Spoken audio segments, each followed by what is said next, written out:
morning po and Happy New Year, Kong Ace. Morning, sir. Good morning, Ted. Good morning din, DJ Chacha. Happy New Year and Merry Christmas sa inyong dalawa. Salamat. Mukhang kahit na ho, holiday, naghain ho kayo naghain kayo nagbigay kayo ng statement at meron kayong gustong paimbestigahan. Ano ba pinag-uugatan ito? Sa mga vlogger.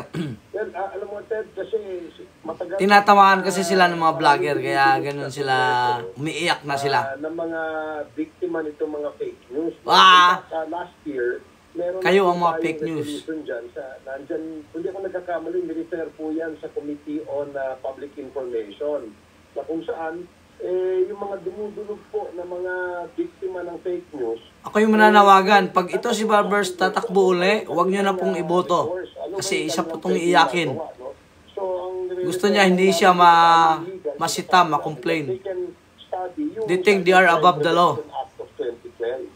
At nakita namin na walang humpay, no? Itong kasi puro kayo mali, kaya kayo puro batikos ang natatanggap nyo eh. At saka pogo vloggers na kung saan ay walang humpay yung kanilang paninira, no? Dun sa mga tao, lalo na sa mga politiko, no? Hindi guys daw.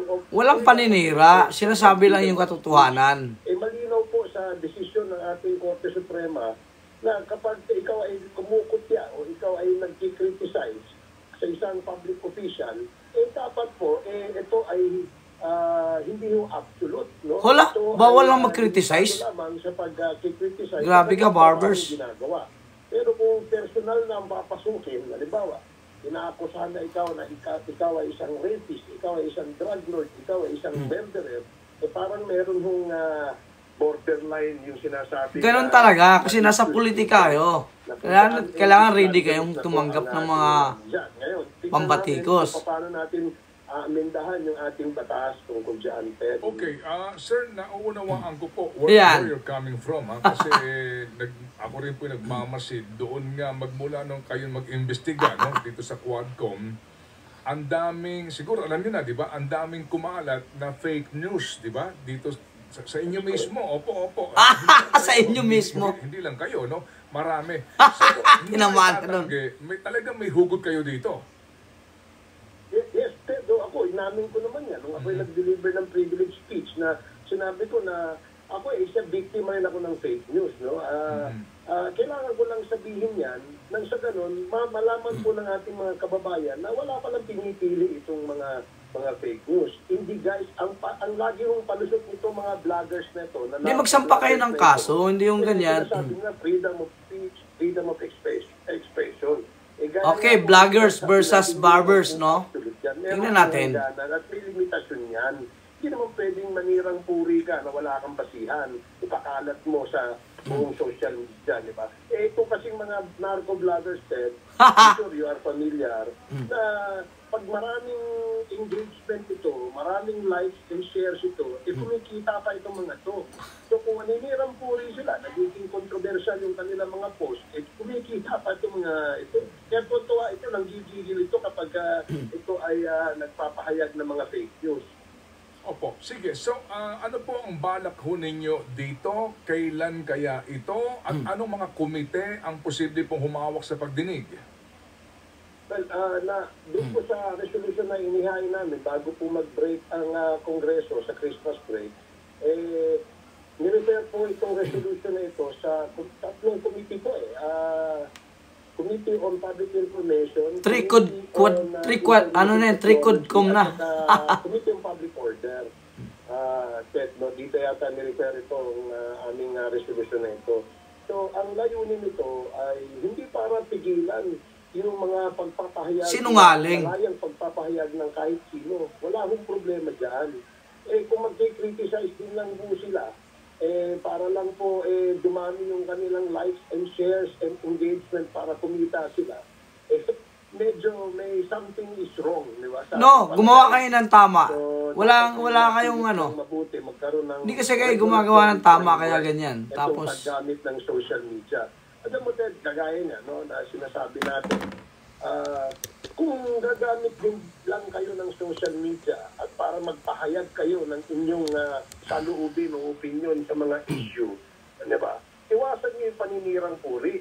Ang gawin nyo, magpahayag kayo ng condemnation doon sa pag-aggression ng China, doon sa West No. Philippines.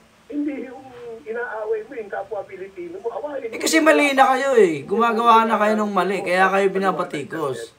Well, yan.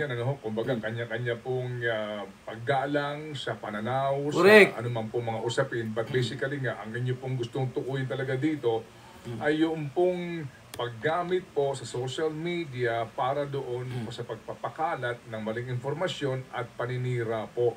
Opo, di ba? So that's a very thin line, Kong Ace, no? Pag pinag-usapan nga natin yung freedom vis-a-vis yung pong sinasabi na posibleng regulasyon. Dito ba meron na kayong ano ito? YouTube ba to? Ano ba itong mga medium na inyong gustong tukuyin dito kung sakasakali, Kong Ace? Ano po ito, Ted, no? In general terms, the whole social media, no? Kung saan gumagamit ng mga paraan sa pagpapakalat o pagpepedel ng fake news ang mga sana hindi kayo bias, isama nyo yung mga ensaymada vlogger. Kasi simula po nang nagkaroon ng social media, maraming Pilipino naging sinungaling. Oy! Maraming Pilipino naging Isa na kayo doon, barbers. Political analyst. No? Walang problema yun. Opinion nila yun eh. Diba? Yung iba nagiging journalist na. Kaya nga ang aming dito, ibitahin din namin yung mga respetadong mga journalist na kanilang pananaw tungkol dito sa pagkalat ng mga fake journalist. No? Meron naman dyan yung mga laos na ng mga journalistes, siguro naghahanap buhay, kaya siguro gusto ng social media, pumapasok sa social media. So, yun ang I think dapat natin. Walang problema kung magmurahin kami ng murahin, wala namang problema yun pero criticize kami tungkol doon sa aming poor performance o hindi kaya sa amin. Yun na nga eh. Kasi wala kayong kwentang Walang problema yun sa amin. Kahit araw-araw, bombahin kami, walang problema. Pero yung magpakalat ka ng fake news o isang news na wala ka namang legal na basihan, o ika nga kahit na iota of truth, iota of evidence, medyo malaking problema po yan. Sige, so ako naman din dito, Kong Ace, ay interesadong malaman kung ano ang magiging pag-aaral ninyo o resulta ng pagdinig doon sa management nitong mga social media platform na ito. Yung kanila din namang responsibilidad kasi halimbawa, no, sa YouTube, kung klaro naman talaga na pawang kasinungalingan at pawang nakakapapanira, no, ng puri, ng pagkatao, ng personalidad, yung isang sinasabing vlog na yan o anuman, bakit hindi kitang-kita mo naman, di ba? Bakit hindi nagkukusa yung management ng platform? Yung ba sasakupin din ninyo? Correct, dapat. Yes, kasama rin yan, Ted, no? Yung lahat ng social, yung Facebook, yung TikTok, yung yung YouTube and other social media platforms, no? Iimbitahin din natin yan para magbigay din sila ng kanilang suggestion kung paano natin paano tayo magkakaroon ng isang regulasyon para dyan, no? Huwag lang nilang Nako, mukhang may contempt mangyayari niyan pag nagkataon. Expression tsaka freedom of speech, ipaglalaban po natin yan. Ang atin lamang nililimita rito ay yung pagkalat ho ng fake news. Yun ho ang ating kung wala namang basihan, dapat may pananagutan din yung nag-post. So bakit agree ako dyan pag nagpapakalat ng fake news? Pero dapat sana lahat. Hindi lang yung mga DDS vloggers. Pagnanakaw, no? Dahil meron akong ebidensya, nakita ko na meron... Isama nyo na yung mga bayarang vloggers. Barbers, daming bayarang vloggers dyan sa side ng administrasyong Marcos. Ikalat nila yun. Pero yung mag-iimbento na wala nang iota of truth, o iota of evidence, para lang makapanirang puri dahil doon sila sumusuporta sa mga kalaban. Ito muna, medyo may problema tayo dyan. But this does not only apply... Tapos ang karir nito sa politika. It can also apply to other private personalities, no? Halimbawa, sa iyo, Ted, halimbawa, magpakalat ng kwento na etc. Nagpakalat ng fake news. Wala ba tayong pwedeng gawing action? Ayun ang ating punto dyan. Opo, naunawaan po namin where you're coming from, Kong Ace.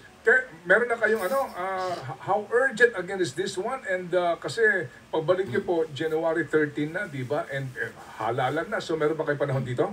We just opened the issue on the table, ika nga, Ted, no? Para lang mapag-usapan. Kasi ako personally, sumulat po ako sa NBI, no, na hindi naman dahil sa ako'y nagsusumbong. Yung sulat ko sa NBI, inamin mo na. Ipatupad yung provision ng ating Anti-Cybercrime Prevention Act na kung saan magforma ng isang komite o isang task force na ang trabaho po ay mag-monitor, mag-regulate at mag-prosecute doon sa mga sinasabing fake news. Kung napapansin mo din, tinanong po natin ang mga kaibigan natin sa DOJ. Nagkalat po yung cyber libel na mga kaso na Pinay. So imagine, just because nagsumikat itong social media, maraming nag-file ng cyber libel. Ngayon, gusto ba natin na bumaha ng cyber libel na mga kaso lahat po ng korte? Dapat merong regulasyon. Dapat merong limitasyon, may regulasyon. Paano ba dapat mag-file ang isang taong biktima ng fake news? Kung ito ay naka-apekto sa... Agree naman ako dyan sa mga fake news. Dapat talaga yan. Ito ang gusto namin linawin. Okay. Kung kanina nabanggit niyo po, no, mag-iimbita kayo pag nagsimula na po yung pagdinig niyo, dito nga po na sa may kinalaman sa mga fake and malicious post online, mag-iimbita kayo kanyo ng Giorno. Iimbitahan nyo rin po ba yung mga retired generals na binabanggit ninyo na narco-vloggers? Tsaka kung medyo curious lang ako, bakit nyo sila tinatawag na narco-vloggers? Yun nga, di ba? Narco-vloggers. Because ang aming teorya, itong mga ito, kumikita ito at sino ang nagbabayad? Di ba? Sino ang nagbabayad? So, merong talagang nakikinabang na sa kanilang mga pagpo-post ng mga anti-government na nga yung iba. May nananawagan na nga ng pag-aklas. May nananawagan. Kasi may mali sa gobyerno Diba? Yun ang dapat tanggapin nyo pag nasita kayong mali kayo. So, kung there's a possibility na talagang ipatawag itong mga vloggers sa ito na sa tingin nyo po ay nagpapalaganap ng fake news online? Well, yes, we will invite, No. kasi hindi naman namin sila kilala no? But we will ask the social media platform. Yan, social media nyo ipatawag. Doon kayo sa kanila kumuha ng mga evidence. Sa kanila. Yung mga sumisip, yung mga kumikita ng sobra-sobra. At saka ito, hindi lamang ito sa pagkalat ng fake news sa Ted and DJ Chacha. Di ba? Meron po tayo mga online sellers, no? Yung ating mga online sellers din, makakatulong din yan sa pag-i-influence. Yun ang imbestigahan nyo, hindi yung mga vloggers. Kung ano yung matutulog. Kakagigil ka, barbers. Kailangan kumilos din tayo para sa pagpapakalat ng good news naman. Hindi naman yung fake news. Paano kasi puro mali ginawa nyo, kaya puro kayo nangunguna sa social media. Gumawa kayo ng tama. Ating hayaan na maging kultura na naman yung pagsisinungaling, pagkakalat ng mga issue na nakakasirang puri sa mga, wag na lang sa mga politiko, sa mga private individual na lang. Dapat magkaroon din tayo ng regulation dyan. No? Yun nga ang nabanggit ko kasi kanina. Kaso hindi ka naman nanalo next election. Yun lang ang tanong. At namomonetize.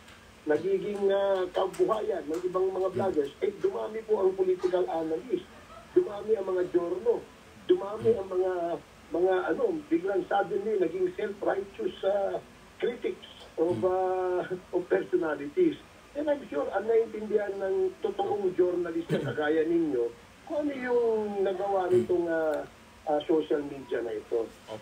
Tanungin mo DJ Chacha, ang daming mga DDS vlogger, bakit tuwan-tuwa yung mga Duterte? Kasi sila yung mga taong matitino. Itong importansya at relevance na inyo pong panukalang ito. Kami aantabay at as usual, tatawag ko kami sa inyo para maipaliwanag ho ninyo ang mithiin po nito pong inyong mga ginagawang aksyon. Sa gitna ng lahat, Kong Ace, ang aming bati pa rin sa inyo. Happy New Year pa rin, sir. Happy New Year.